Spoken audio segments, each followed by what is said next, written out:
Hi everyone, and welcome back to my channel. And if you're new to my channel, this is Furniture Reincarnation, where weary furniture goes to get a new life and a new home. And I'm Betsy. And today I'm going to be doing something just a little bit different.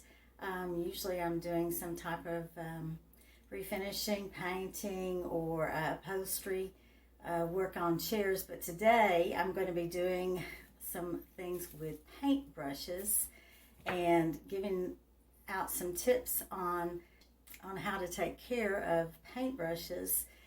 Something that took me a little while to learn back in the past, and I ended up going through quite a few brushes that I could have saved had I only known the proper care and feeding of paintbrushes.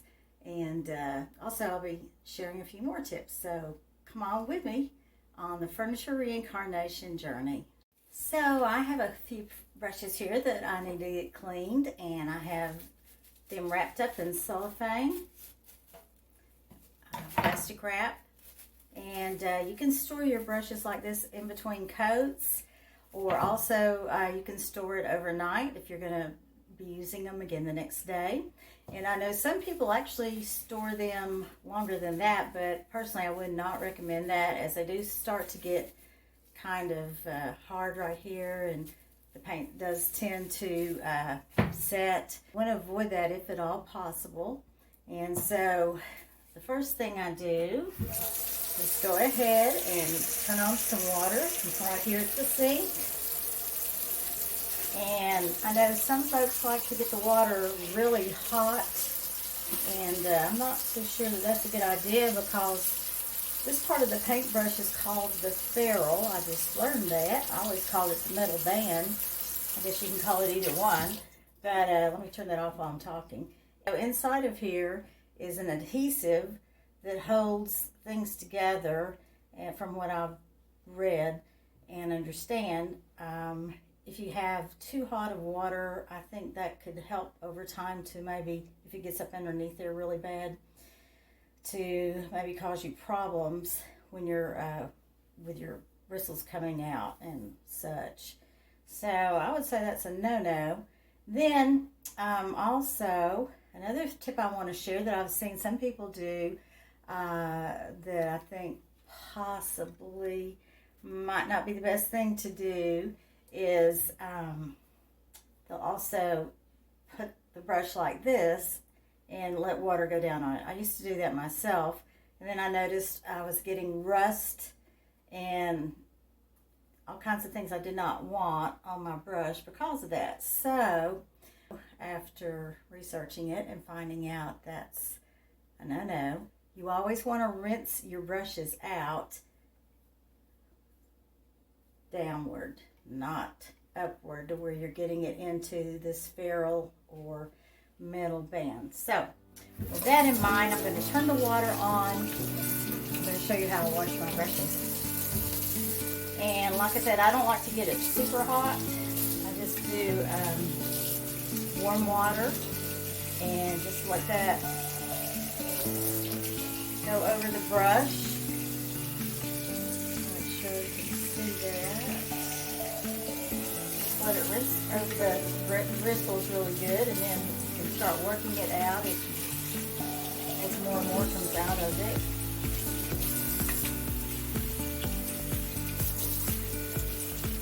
And just want to try to get all of that paint out as best you can. Got some on the top here, but I don't want to get that off of there.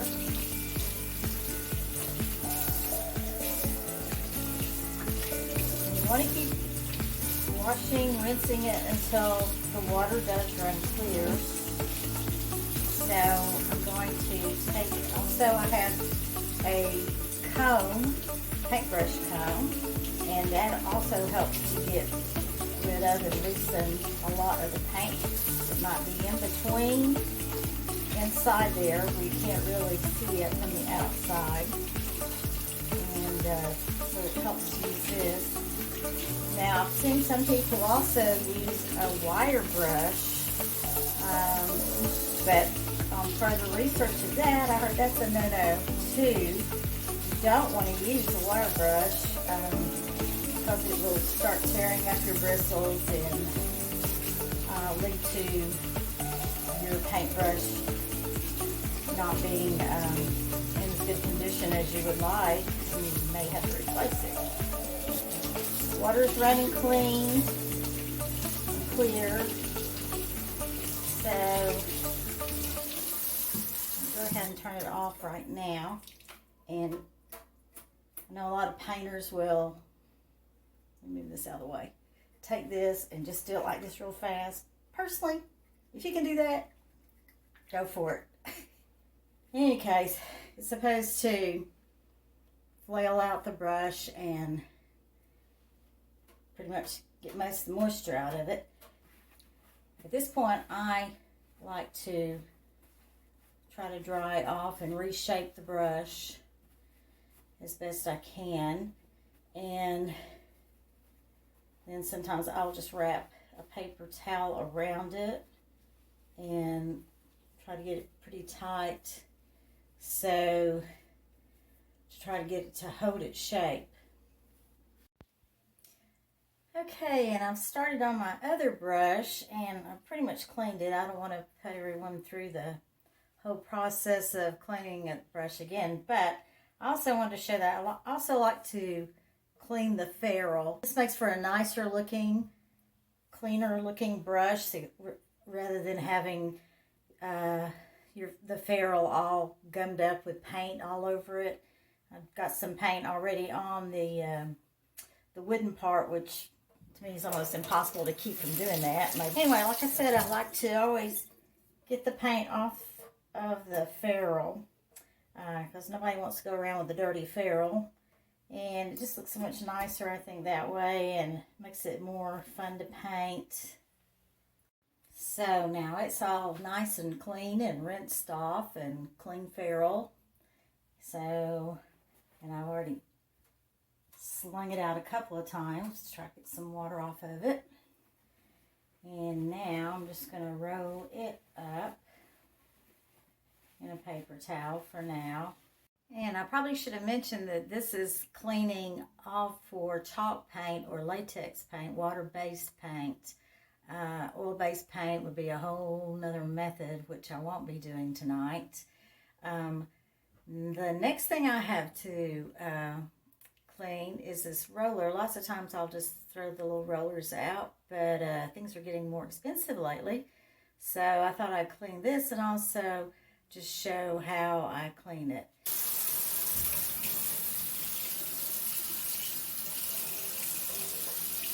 Now, most of the paint I've already gotten out, and just keep squishing it, squishing it, squishing it until all the paint comes off and the water runs clear. So now, just going to pop it off of there.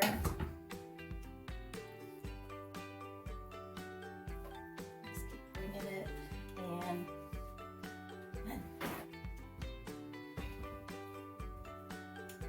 and again, I'm going to roll it up in the paper towel. And for this, it's just not so much to keep it in shape. I just want to get more moisture out of it before I take it out of it.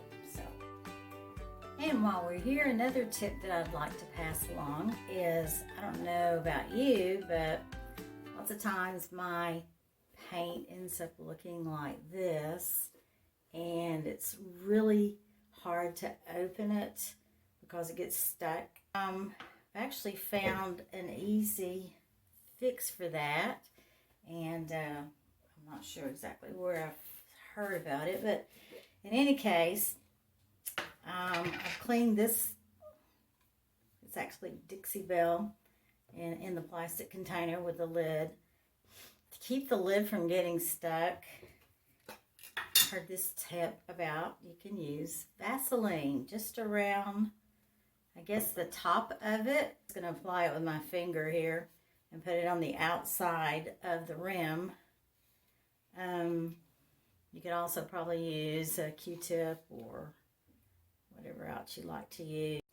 Okay, so I hope I was able to share tips and techniques on how to keep and maintain your paintbrushes and painting equipment, and the care and maintenance of paintbrushes. I want to mention, unfortunately, I was holding a contest for the month of October. Contest consisted of counting how many times I said the word scary for my videos, which ended up being just 3 videos for the month of October, and then I was going to have the drawing on the 1st, which was this past Monday, November 1st. However, unfortunately, we did not have a winner, and that just means that I guess it's like the lottery. I'm just going to put it back in the pot and wait until we have the next contest, and then the amount will be, I guess, that much more maybe, I don't know. In any case, it will be put back into the pot, and it is, again, it's like the lottery, and that you've got to enter to win, but it's not like the lottery. You don't have to put any money in to win, but you got to enter, and like I said, didn't have any winners, so maybe next time, next contest, I hope to have a lot more response, and hopefully somebody will be the lucky winner next time.